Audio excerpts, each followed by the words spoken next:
If you have not yet done so, while we're giving folks just a couple of minutes to trickle into tonight's event, go ahead and update your name to include your pronouns, please. You can do this just by hovering your mouse over the top right-hand corner of your little video screen over those three dots in the corner. Hit that and then click rename, and please go ahead and add your pronouns that way. And we'll start in just a couple of minutes.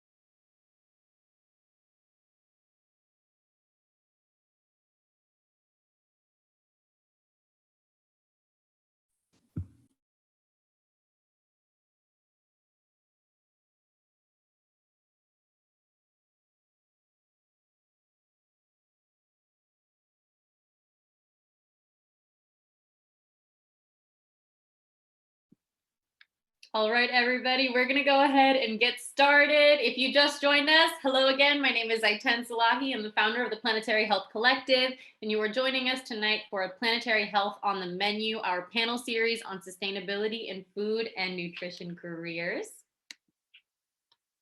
So we're going to go over tonight's agenda really quickly, some norms for the call. I'm going to share a little bit about the Planetary Health Collective with you guys, and then we're going to dive right into the panelists. So again, my name is Ayten Salahi. I'm joined tonight by my fearless leaders, Mary Purdy, Director of Education at the Planetary Health Collective, and Breta Alstrom, Director of Operations at the PHC. So tonight, like I mentioned, we'll just quickly chat about norms and etiquette for the call, which everybody's a pro at this point. Chat about the PHC very briefly, and then Mary's going to take it over, and she's going to start off by asking you guys a couple of questions and a survey link that she will send out to you.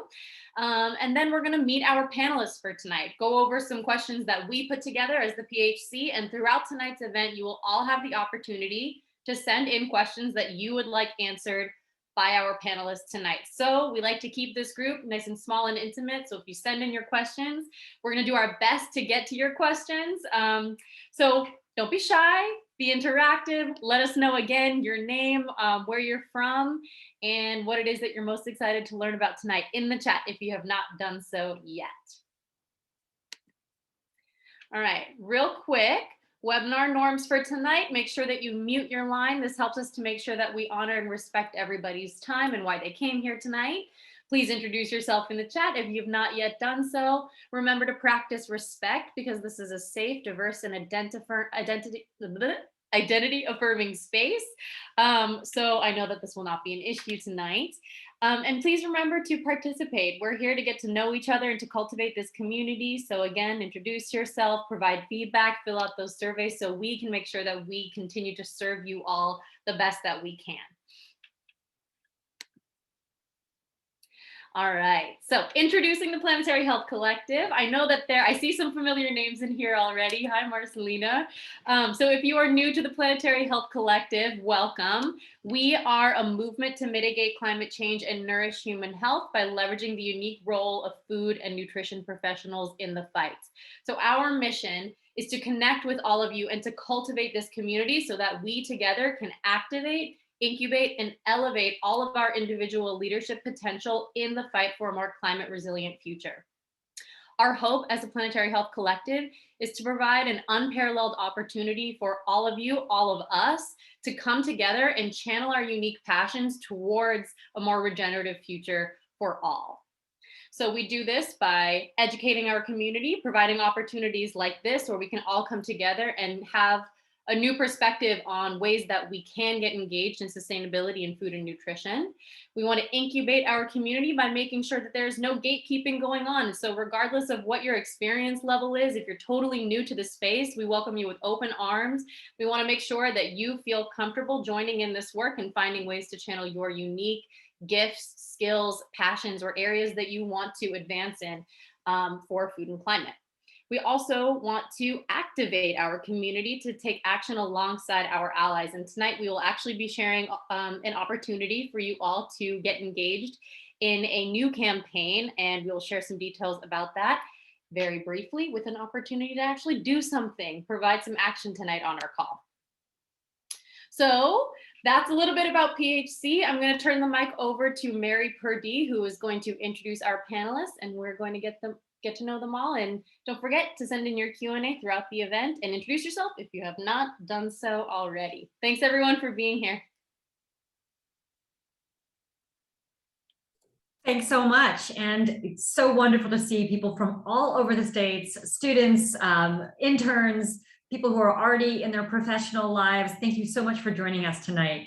And I put actually a bill that is in the House, on the House floor right now, that's called the Future Students and Earth Act, that is trying to get more plant-based foods, plant-based lunches in the school lunch program.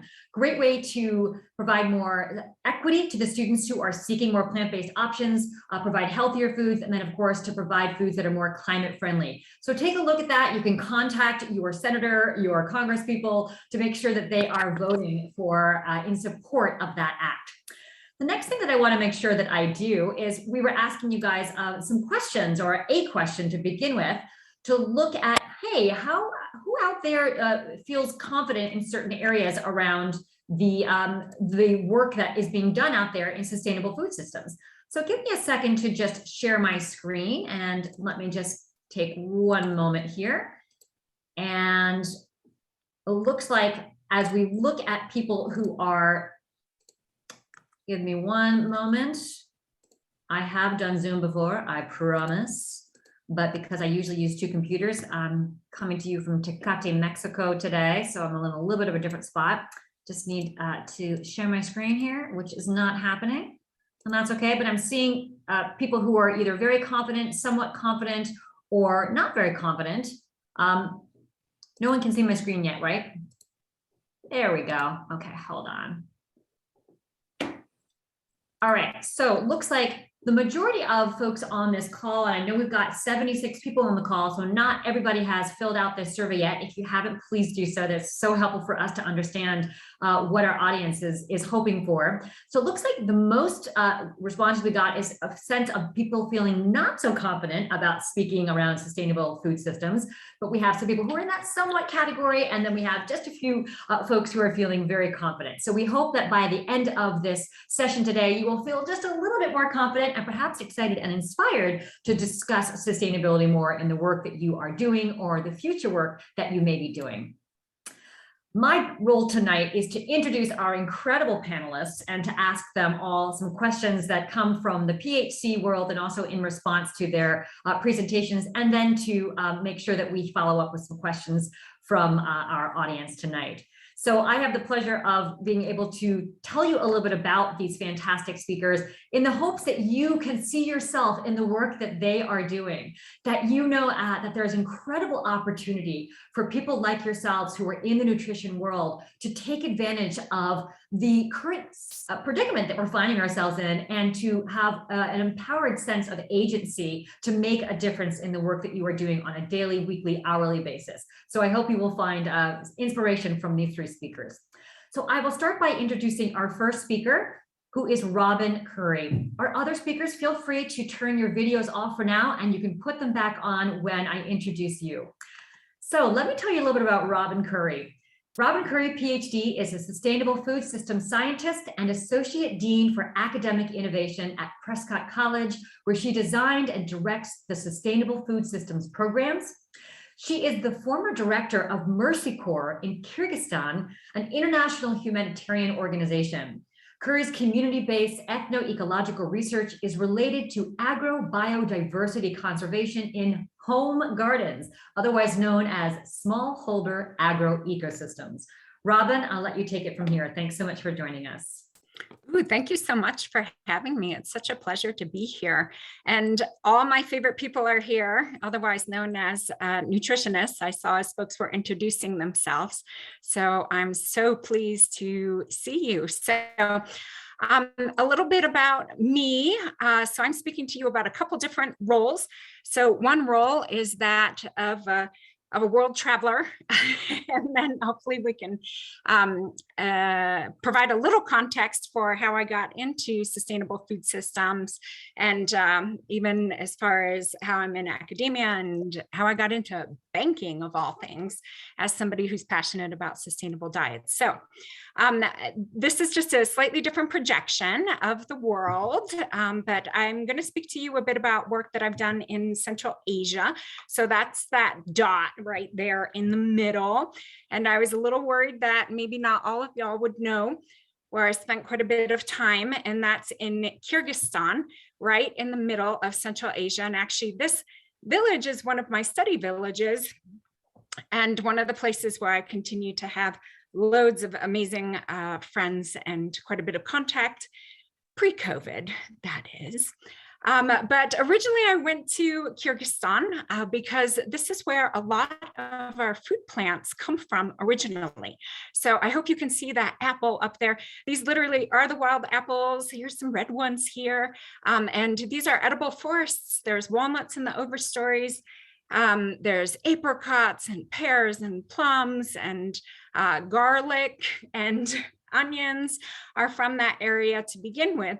And so I was actually studying how to think about our food as a cultural artifact, right? Because a plant is just a plant until we start eating it, and then it becomes food. An animal's an animal until we start eating it, and then it becomes food.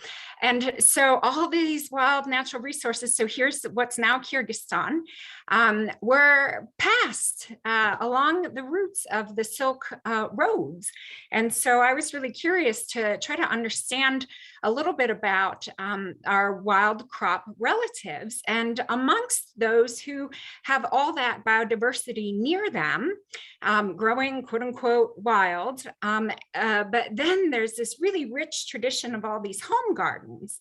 So my background was actually in natural resources ecology and management, and so if we look at these gardens, this is just management of an ecosystem to a little bit of the agricultural extreme. The next extreme in the management spectrum is the built environment. So that's what brought me to Kyrgyzstan originally. And so I got to, these are apple blossoms. So I actually focused a lot of my studies on apple, but livestock and animals are an important part of diets in the region.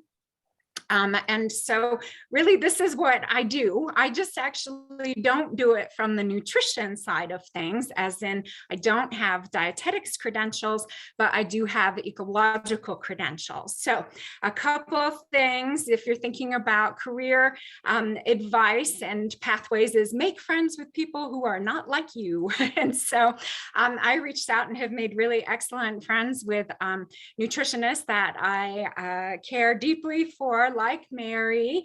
Sharon Palmer is a close colleague of mine at Prescott College. So we've worked together on developing ideas around sustainable diets here at Prescott College.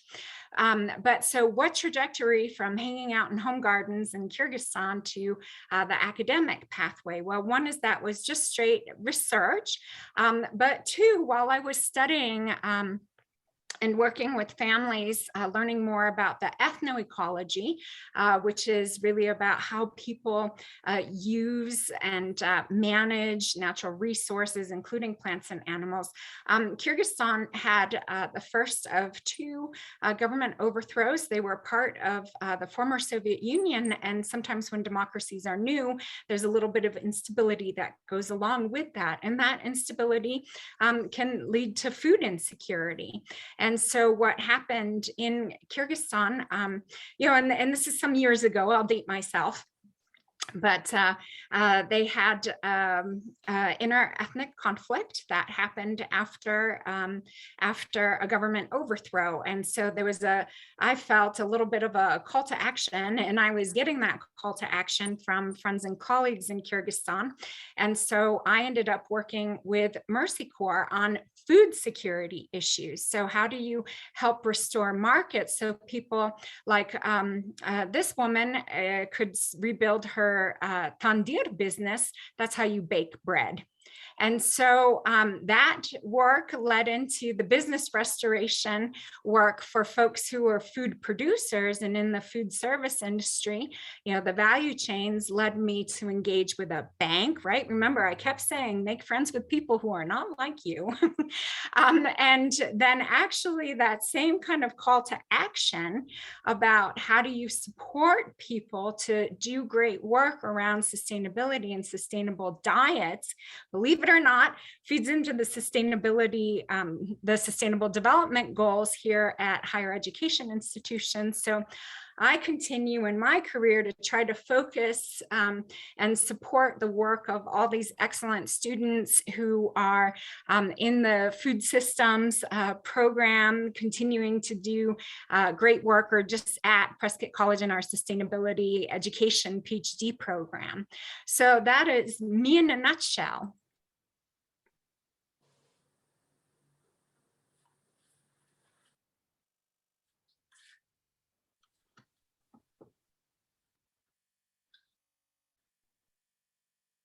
Thank you.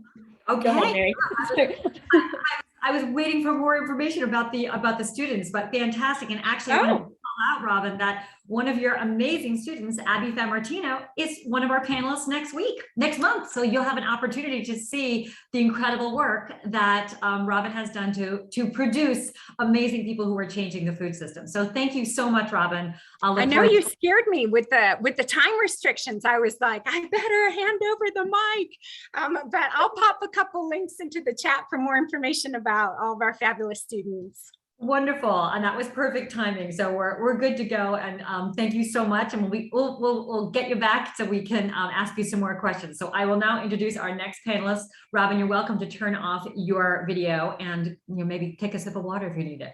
Okay, wonderful. Well, thank you so much, Robin. Our next panelist is Ryan D. Andrews. Ryan is a dietitian who completed his education and training at the University of Northern Colorado, Kent State University, Johns Hopkins Medicine, and Columbia University. He now teaches at Purchase College in New York, is a reviewer for Insider, an advisor with Precision Nutrition, and recently wrote a fantastic book, if I do say so myself, Swole Planet, Building a Better Body and a Better Earth. I have read it and I highly recommend it. Welcome, Ryan. Take it away. All right, thank you very much. Appreciate the intro there, Mary. All right, so she gave some nice background about who I am, so I won't go over that. I'll skip right to the quick trip down memory lane here. That's me giving a cooking demo at a farmer's market in Connecticut. That's me giving a cooking demo to some uninterested high school students in Colorado. That's me giving a presentation at Horace Mann in the Bronx. That's me giving a presentation to some fitness professionals about behavior change in Chicago. That's me helping some folks to find a better yogurt in Colorado. That's me on a discussion panel about sustainability in DC. That's me planting a dwarf nectarine tree in Colorado. That's me gleaning bok choy in Massachusetts. That's me carrying a cooler of rescued food in Massachusetts. That's me feeding a cow on a farm in Massachusetts. And then we'll take a few seconds and enjoy this nice animation that my wife made me from Brooklyn Nine-Nine about how much Terry loves responsible agriculture. Okay, so before I offer a few specific examples of what I spend my time on right now, I do think it's worth mentioning that how I look at food has changed dramatically over the decades. The only reason I ever started to care about food in the first place was to improve my chances of winning the Colorado State High School Bodybuilding Championships. I was a competitive bodybuilder, and as you can see on the slide, mainly I just thought about me, macros, and big biceps. That was the extent of my thinking in the world of nutrition. Over the years, my perspective started to widen a bit when I completed my undergrad degree and went to grad school and did my dietetic internship. Started to think about things like animal welfare, farm worker welfare, foods, and all the different compounds in foods rather than just macros and micros. Also started to think about complete health and longevity and fitness. And then when I entered the workforce and started to work in the food system and work with people, my perspective started to widen even more, and I started to consider things like sociocultural factors in food, dietary patterns, and biopsychosocial health. I'm hoping to reach this final stage of enlightenment where I can consider all that exists in the food system. And this really summarizes how I approach everything I do right now. Because right now I try to run everything through my sustainable food systems filter. So I'll give you a few examples of that. I co-authored the precision nutrition certification text, and I push hard to incorporate a small section about sustainability. And then we eventually created a bonus course about plant-based eating. I do some media work with precision nutrition as well. So when they get a question from a journalist about nutrition, they'll send some of those to me. This is an example from Parade magazine where they were asking me about an influencer's salmon bowl. And in my response, I made sure to incorporate not only how it might influence their health, but I talked about seafood sourcing, well and good, asked me about the carnivore diet, and I made sure to mention that if there's widespread adoption of a carnivore eating pattern, probably not going to be sustainable. Men's Journal asked me about food trends. I talked about companies that are doing their part to reduce food waste and sourcing legumes as snacks. In the past several years, I've written some books, and all of them in various ways have revolved around aspects of the food system. More recently, Swole Planet hits on the sustainability piece pretty hard. I teach a food systems class and a water systems class at Prescott College. The curriculum for the food systems class includes all the different possible aspects of sustainable food systems. I also help with a freshman orientation event around the SDGs. I am on the Vegetarian Nutrition Dietetic Practice Group Speakers Bureau. So I've traveled around and talked to dietitians in various states, and the presentation I most often give is Eating to Prevent the Apocalypse. So as you can imagine, that revolves around sustainability. I do some reviewing for Insider. So when they send me an article to review, once again, I'm always running it through my sustainable food systems filter, considering all the different aspects that I might want to provide feedback to the author. And I'll wrap up by highlighting just my counseling work and my yoga instruction. So with counseling work, sustainability works its way into various aspects of that in some ways, whether it's education or just our conversations. I've had people reach out to me because they specifically want to work on that area of their nutrition. And then over the past few years, I've taught a fair amount of trauma-informed yoga. And I bring that up, and it might seem strange to bring that up because it doesn't directly relate to sustainable food systems, but I would argue that if people are struggling with mental health or they're just showing up in a very dysregulated state, they're likely not going to have the bandwidth to rally around issues that matter for a sustainable future. So I think anything we can do to help support mental health is a good thing for sustainability long-term as well. All right, that's my time. I will wrap up there, and we have questions later on. Thank you. Thank you, Ryan. And I want to note that that trauma work is incredibly important for so many reasons, because many people who have been displaced by climate change, or many people who have experienced trauma as a result of land being taken from them, that is also a way of interacting with that sustainability component of the conversation. So thank you for that work. I think it's exceedingly important as well. All right, and Ryan, feel free to, oh yeah, there you go. Our last panelist is Melanie Wong. Melanie is a registered dietitian and cook from Michigan who views nutrition through a lens of sustainability, culinary arts, and culture. She is the founder of The Edible Bite and co-founder of Dietitians in the Garden. She works in sustainable food systems, supporting a state-funded program, 10 cents a meal, that provides incentive funding for Michigan-grown vegetables, fruits, and legumes for children's meals. Thank you so much for being here, Melanie, and you're welcome to take it away.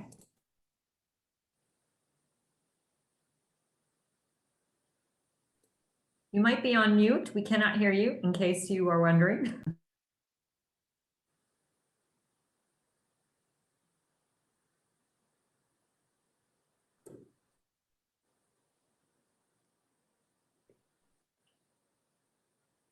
As far as I can tell, Melanie, we can't hear you. I'm not sure if you're speaking.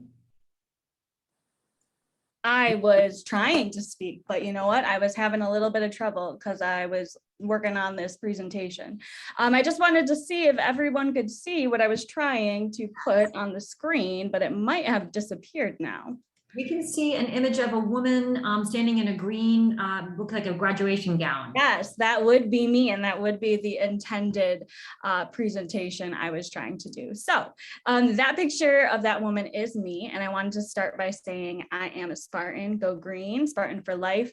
And that's kind of where the middle of this journey goes. But just to tell you a little bit more of myself and this path that I have come upon.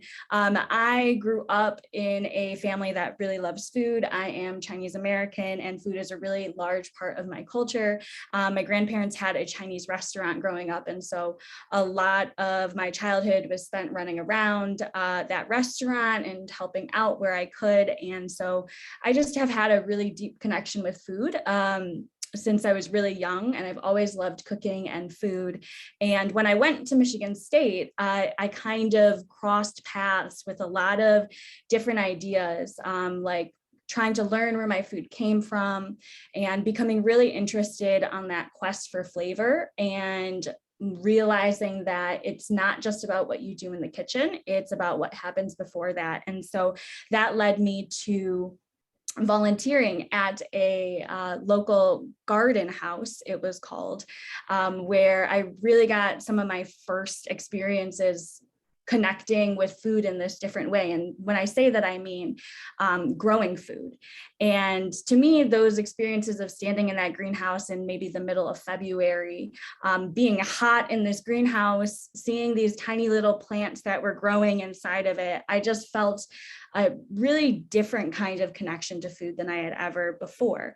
And so that kind of leads us into my role with Dietitians in the Garden, which if you were at the PhD panel last month, you met my counterpart and our co-founder, Amory DeFreitas. And so this is a project that Amory and I have been working on, building a community for dietitians, cooks, nutrition professionals, students who really love food and love growing food. And so it has been a fun adventure. And so you can keep up with us at Dietitians in the Garden, and I'll drop some links a little bit later on. But in my professional role, I actually work with this state program called 10 cents a meal that Mary touched on briefly for me. But 10 cents a meal, it is a competitive grant program that actually matches the spend that schools, early child care centers, and different non-school sponsors who participate in child nutrition programs like the National School Lunch Program, like the Child and Adult Care Food Program. It matches that spend on local fruits, vegetables, and legumes up to 10 cents a meal. And the goals of this program are really to improve the daily nutrition and eating habits for Michigan's children in school and childcare settings, and when they're out in the community, as well as investing in Michigan's agriculture and related local food business economy. So processors, distributors, farmers, of course.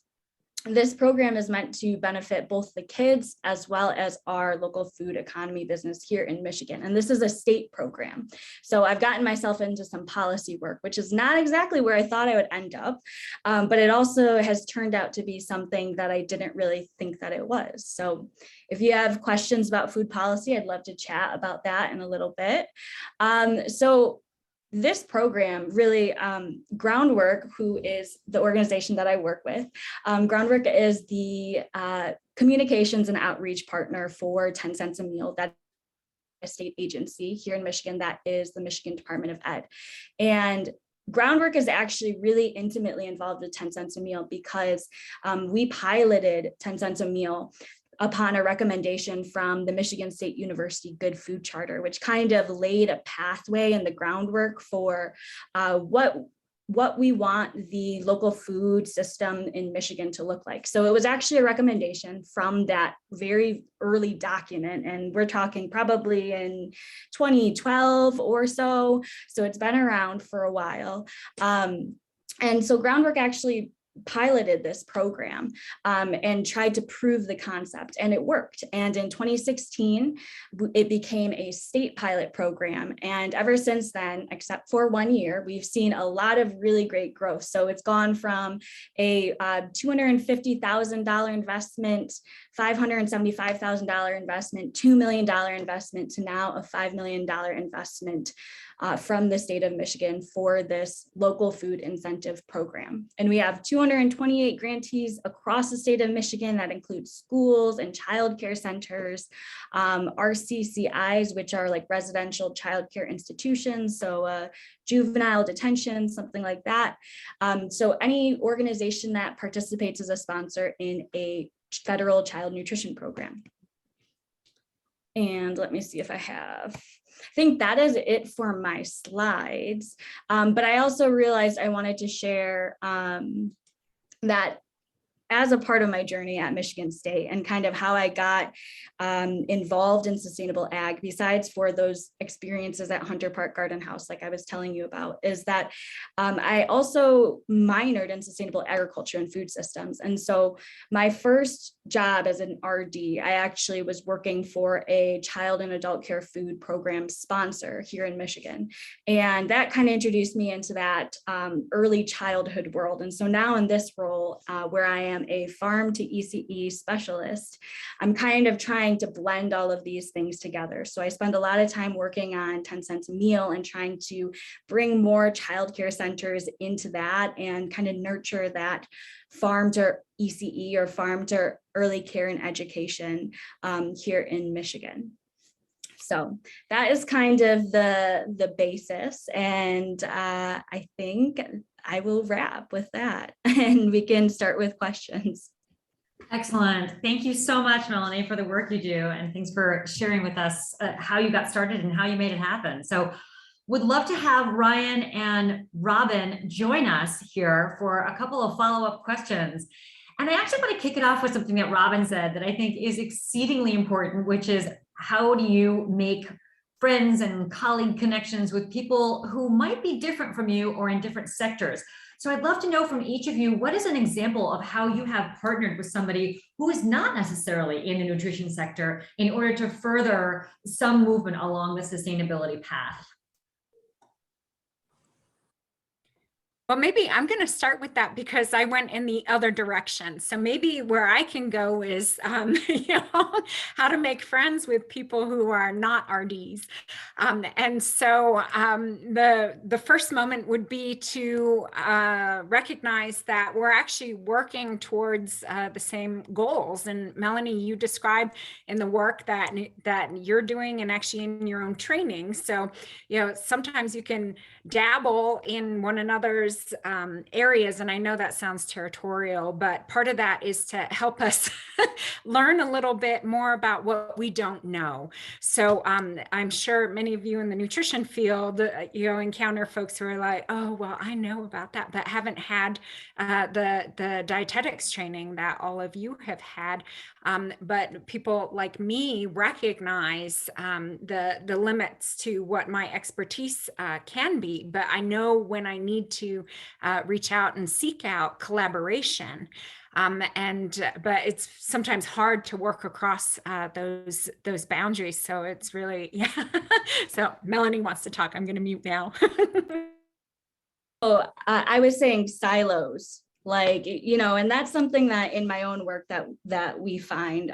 So I work for Groundwork Center for Resilient Communities, and we are a nonprofit here in Michigan committed to a better Michigan through utilizing local solutions that benefit our environment, our economy, and healthy communities. So I'm on the food and farming team, but I have colleagues that are on our transportation and community design team. I have colleagues that are working in because we are a nonprofit working in development, as well as colleagues that, so let's see, I'm like blanking. I think I'm a little nervous. Transportation, community design, food and farming. And why am I blanking on my own organization? Oh my goodness gracious, it'll come to me in a minute. But I think that sometimes, we do get caught in these silos, but like at Groundwork, one thing that I appreciate is even though we don't our work doesn't always cross directly. Like, I'm not working on the train project, trying to build a train, trying to get funding for a train from Traverse City to Ann Arbor. But it's cool to be a part of an organization that is working on all of these different sectors, all of these really important problems that we have, and all housed under this idea of trying to create a better, more sustainable Michigan for everybody involved. I guess I'll add in, so I'm not left out here. I think for me to get anything done of value, really, I need people in other fields and other areas. So, I mean, when I'm working on a book project, I need help from graphic designers. I need help from editors. When I teach my classes at Prescott College, we actually have the option of co-teaching, so we can bring in somebody from the archaeology department to help. I've brought in somebody who does art, and they've helped to co-teach my water class. What else? I've worked with a student filmmaker that my wife put me in touch with, because my wife is an actress, and I did a short little film about farming, and it's posted on my website.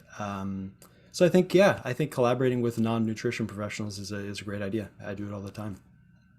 Excellent. Yeah, I think we will build a movement when we collaborate and cross-collaborate with people. And also, everyone has something to offer to every other sector. So, whether you're a nutrition professional, whether you're a researcher, being able to bring those skills to the table, I think makes for a more diverse and resilient sector of wherever you may be working. So the other question that I have is, what was one step? Here you are all working in some capacity around sustainability. What was a step that you took from an educational perspective or professional development perspective or an experiential perspective that allowed you to take the role that you're currently in on with more confidence and ease?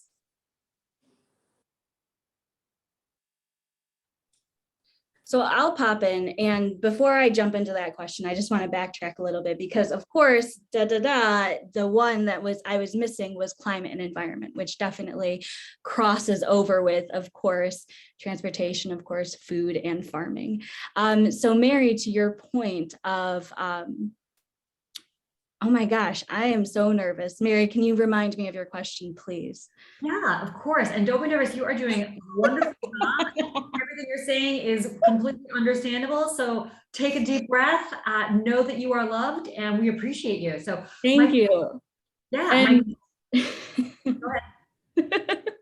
Okay. And of course, I remembered your question. So you asked about a step that we have taken that has really gotten us to the position that we are. And for me, of course, I did have my minor program in sustainable ag and food systems. However, I think one step that I actually took was when I was laid off actually from my first job, I decided, you know what, I really want to come back to this world of sustainable ag and food systems. I want to make it happen. And so one thing that I did was I attended a conference where I was surrounding myself with different people who are in my community doing this kind of work, different speakers, different ideas, so I could refresh my brain and try to figure out where I fit in from that. And that conference is actually where I came up with the name for my business. That's where I really kind of started to connect some dots. And so for me, that was something that was really helpful of being in a position where I wasn't sure what to do, and then exploring and trying to really go for that and figure it out. And before I knew it, I was like, I'm doing what I set out to do. So that was pretty cool. I think one piece of advice I want to give is to, if you want to go for something, if you want to be someone who works in climate, then just start doing that. It's not even about the title that you hold, it's about you actually doing the work. And soon enough, you'll turn around and you'll realize I'm doing what I wanted to do. Excellent. Robin, Ryan, what do you got? Ryan, go for it. All right. So I would say one step is spending time on farms. After all of my in-class and traditional setting schooling and education, I felt like something was lacking. And so I made it a point to really spend a lot of time with different farms in different places I lived across the country. And the knowledge I gained, the perspective I gained, and all these different things I learned from farmers was so valuable. And I think about that all the time. So definitely, if you can spend time on farms, working with farmers, I highly recommend that. Wonderful. Agree. How about you, Robin? Yeah, I think, well, to where I am now, the reality of academia is that PhD is necessary. So that was one step, at least at the program director and dean level, though teaching at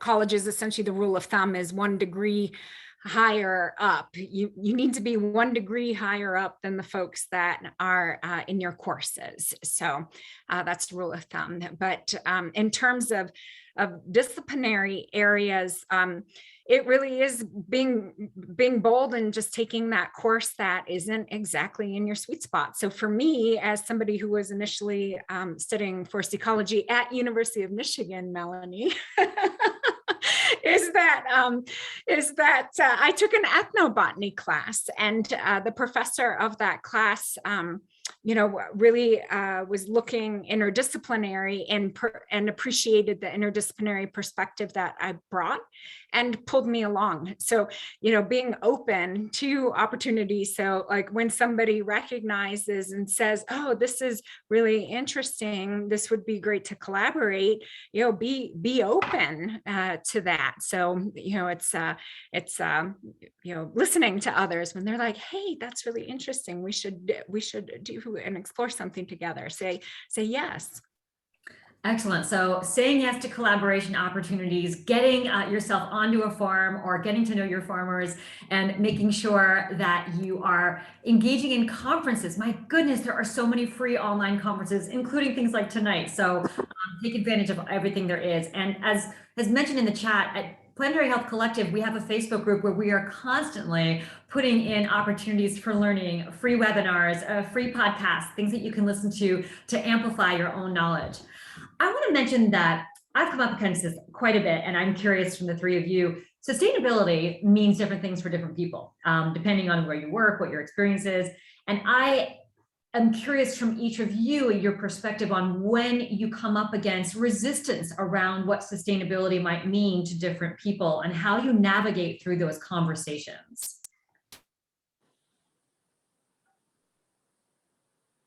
Not an easy question, believe me, I know. I mean, I'll offer something. I don't know if it's necessarily I've experienced resistance from people when it comes to thinking about sustainability. It's really just not taking the time to consider all the different aspects of sustainability. So I guess I'm mostly thinking about maybe some colleagues in the dietitian world, some students I work with at the college. When you say sustainable, I think the knee jerk is to think of ecological metrics, maybe right off the bat. So when you start to bring in all the different aspects, most people in my experience are interested and they think, oh, I haven't thought about that. I haven't experienced much resistance at this point.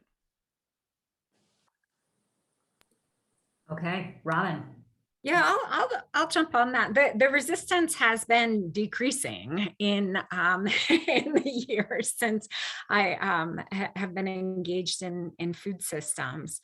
And what I'm actually encountering now is folks saying, oh, well, sustainable food systems are a thing of the past. It's resilient food systems are the things of the future, or, and so part of it is for me staying focused and trying to refocus conversations around the, away from the terminology game and really towards, an issue that Ryan pointed out, which was around wellness. It's health and well-being. And so talking in those terms and humanizing, the real challenges that are associated with food and nutrition insecurity. And that usually, resilient, sustainable, whatever, just refocus the conversation to what matters. Excellent. How about you, Melanie? That's a really good point, Robin. And that to me kind of brought up this idea of, I would agree. I would say that there's less resistance around sustainability as a topic.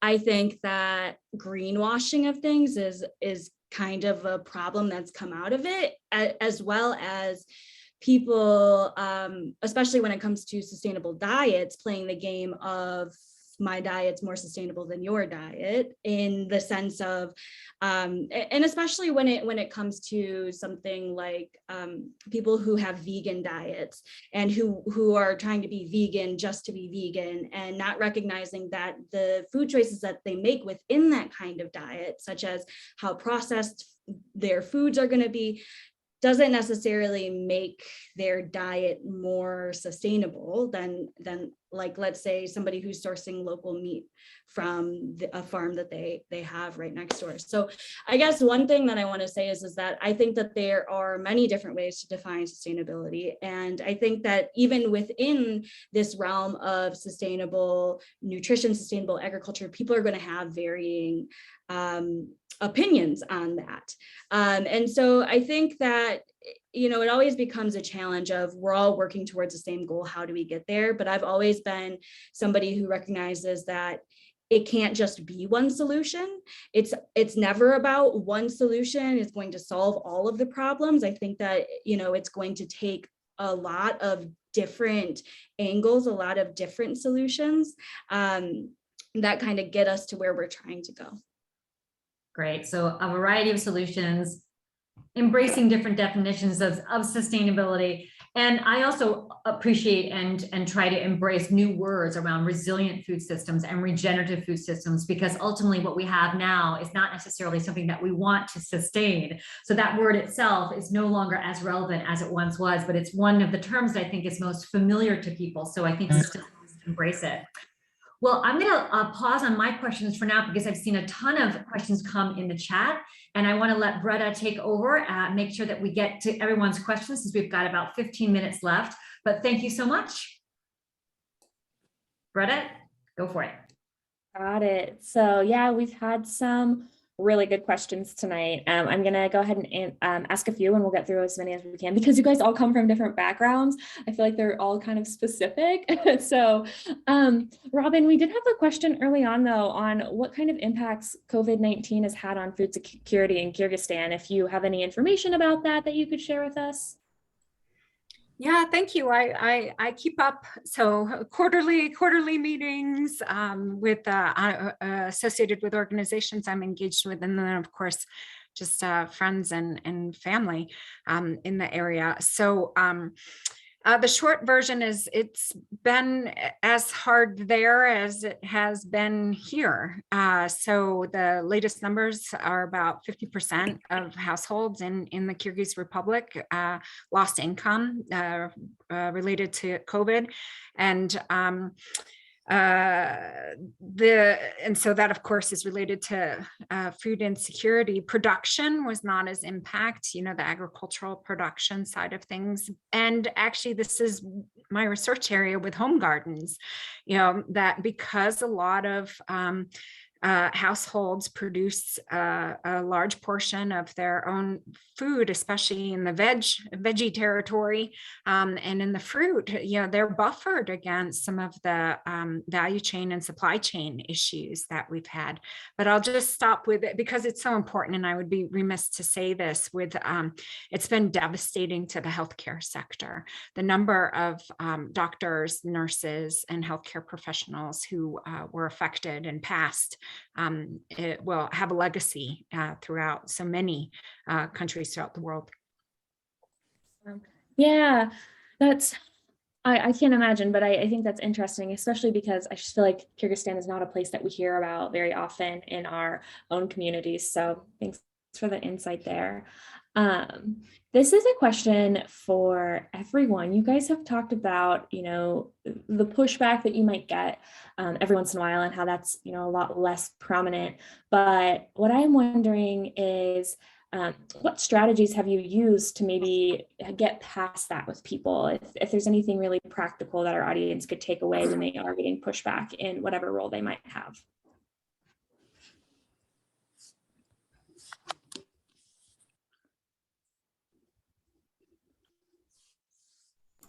I mean, I'm assuming I'm trying to put it into practicality with my own experience. So if a journalist reaches out with a question for at Men's Health or something, and they want to know about the keto diet, I might mix into my response something about aspects of sustainability rather than just hitting on the kind of direct health response they were probably expecting. So it's not, I'll kind of mix it in to like help the medicine go down or whatever. I'll give them a little bit of what they want and then kind of mix in some of the other aspects of sustainability. Awesome. And with your unique roles in, maybe working for people and doing some media work for them, have you ever found maybe that whoever your employer is at that time is not like that they like maybe disagree with some of those things? Have you ever run into that experience, or does everyone pretty much seem to be on board who you work with?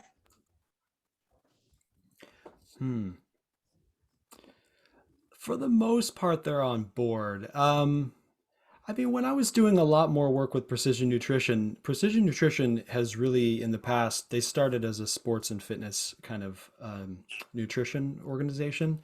And so a lot of my early ideas around sustainable food systems were a little bit, I don't know, I don't want to say rejected, but it just didn't seem to kind of fit the mold at that time. But over the years, they've adopted that a lot more. So I think that's about all I can think of. Sure. Awesome. Anybody else want to give any perspectives on some strategies that they've used?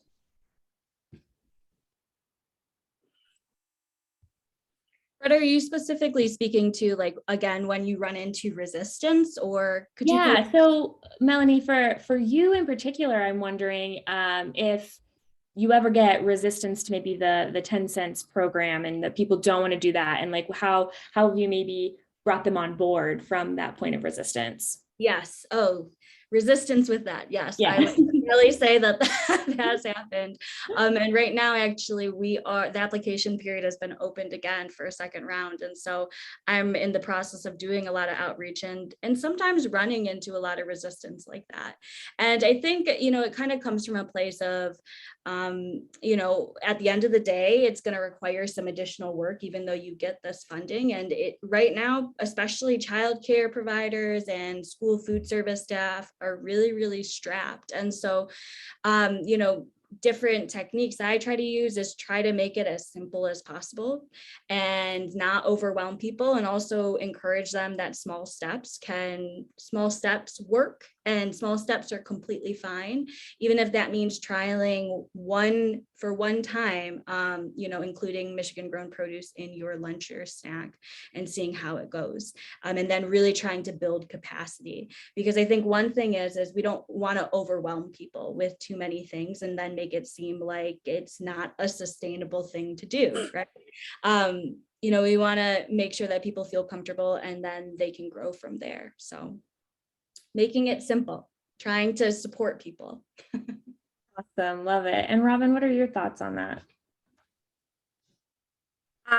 I've been referred to as a tank. Yeah, you just came. Yeah. I'm just saying. So, you just stay on message. If you feel you have to do your homework, right? Because this is about people's health and wellness and livelihoods also. And so we have to make sure that we have done our homework and that our recommendations are like, we're getting it right. To the best of our ability, and we've reached across those boundaries and aisles. And if we feel like we have done our homework and the research supports it, and our friends across boundaries are supportive of the message, then stay on message, repeat again, pivot, repeat again. So perfect. Our next question is from one of our audience members. She says, my concern is about not being able to make a living in a sustainable career. Do you see this as an issue in your career, and how have you faced this challenge? I can answer that, Breta. Jump in first. So I think, I kind of landed in this role that I feel like my education and my experiences prepared me for, but I really feel like I found a diamond. And I think that, you know, trying to get that right fit is a challenge. But I think, you know, to that point, I think something that we can kind of lean on is that sustainability in careers it's not going away. If anything, it's just going to grow. And so I want to encourage you, if you're interested in finding a career in sustainability, keep at it, be creative, you know, continue to think about it and do it, whatever it is that you're like, I have this great idea. I want to, you know, I want to see this happen. Start working at that, because I guarantee that we're going in that direction. And that, you know, sustainability is something that many people are beginning to realize is it's not a question of getting around it. It's a question of when is everybody going to embrace this, and when are we all going to collectively move in this direction? I think that we're getting closer and closer by the day. And I see Mary saying you can add sustainability into whatever it is that you choose. And I agree. Whatever career path that you pick, there is a way to integrate sustainable practices into that. Thank you. Anybody else want to share their insight on how their career in sustainability has gone? It's all different for each of you. Yeah, well, I just want to follow up on that last point. So because I think Ryan actually had that right, you know, around people asking about how, you know, sustainability careers, your career, and I'm talking to all of you, you know, out there, can be a sustainability career. And Ryan, when you were speaking and said that, you know, if a journalist asks you a question, you know, you follow through with their question, but you weave those topics in. And so you can be the advocate within your own organization. And sometimes it takes, again, the repeat, you too can be called the tank. But, you know, any career, it's just making sure that, again, you have tools in your toolbox and feel confident in your messaging. I think that's super helpful. And that's one of our goals here, is to make sure more people have tools in their toolbox and at the PHC. So thank you so much. And Ryan, what are your thoughts here? I agree with everything Robin and Melanie said. I think about this a lot. The idea of working full time in something that's specifically sustainable food versus the idea of doing anything in nutrition and food and just kind of weaving it in. And I don't, some days I land on one side, some days I land on the other, but I think like the low hanging fruit would be whatever you're working in, try to incorporate it that way. If you really do want to have the full-time gig in sustainable food systems, I think that could be a little bit more challenging to make, you know, make your living. And if that's the case, just get really clear on what your needs are from your career at that point, and try to find something and apply to something that matches up. Yeah, finding those places. And even this week, I've seen, I mean, probably dozens of jobs in food and sustainability. So it is growing, but it's also, you know, I think sometimes what we think we're applying for is not always what it is in practicality. So finding something that you love to do.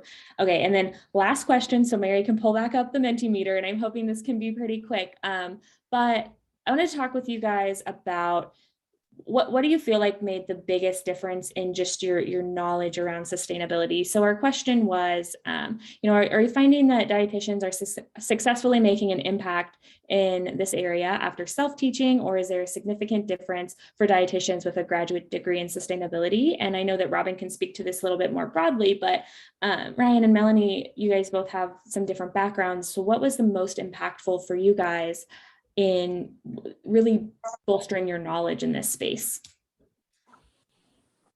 Yeah, I think that, you know, as you're saying, Ryan and I both have different paths, but I think it's important to recognize that we both landed in this. Like, we're both on the same panel talking about sustainability and nutrition careers.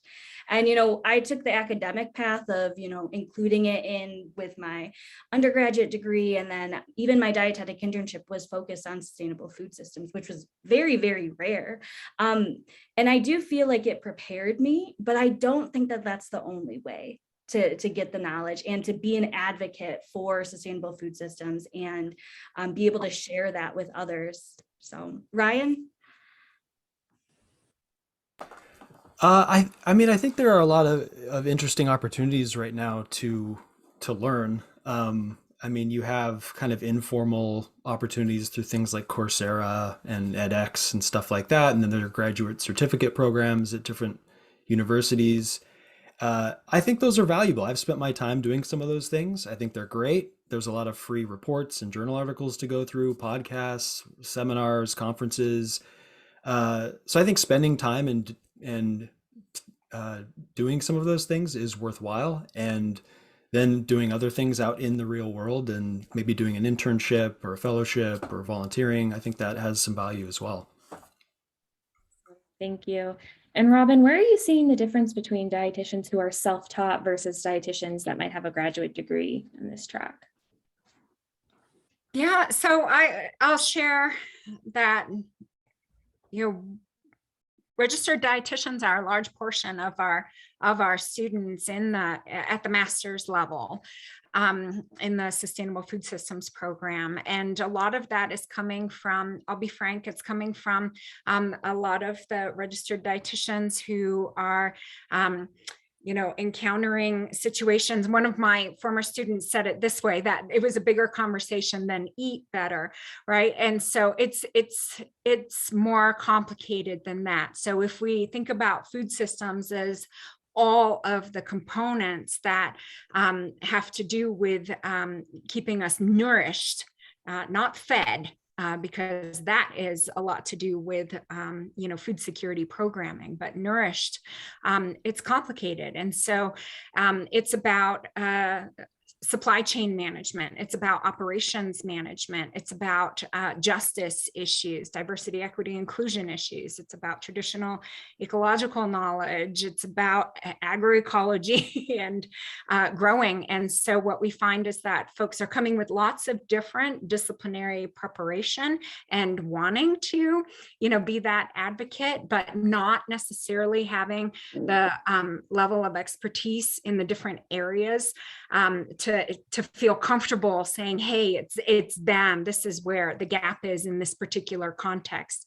So that's where, as a systems science, sometimes having a guide, having somebody to guide you through that process is helpful. So that's where, I don't want to waste my life. And, I have put my energy into education, more formalized, structured support to guide that learning. Fantastic. Thank you guys so much. I'm going to wrap it up and throw it back over to Mary to share some of our results. But again, thank you guys so much for sharing all your knowledge. It's been amazing. Thanks so much, everybody. It's been so inspiring and insightful to hear all that you have to say. And this was just a quick survey to have a better understanding of how people are feeling after they've listened to our three speakers tonight. Looks like a number of you feel more confident in how you can incorporate sustainability into your current role. A lot of you are feeling really inspired about how to be involved in sustainable food systems. And there's also folks who are feeling like, boy, we're seeing a lot of folks who also want to seek out further education. So we invite you into our world of Planetary Health Collective to learn, to grow, to understand, to share your own insights into this world that we're all trying to make a better place. And thanks again to Robin, Ryan, and Melanie for sharing their thoughts and insights. We so appreciate having you. Take care, everybody. And if anybody has any final words on the PHC team, say them now. If not, maybe we'll wrap it up right here. So thank you everyone who's been here, and know that we've got another one on March 15th with 3 completely new and fantastic panelists. So feel free to spread the word to your friends and colleagues, sisters and brothers, cousins and aunts and uncles, dogs, nephews, anybody else who you think might be interested. We love growing our community. Thanks a lot.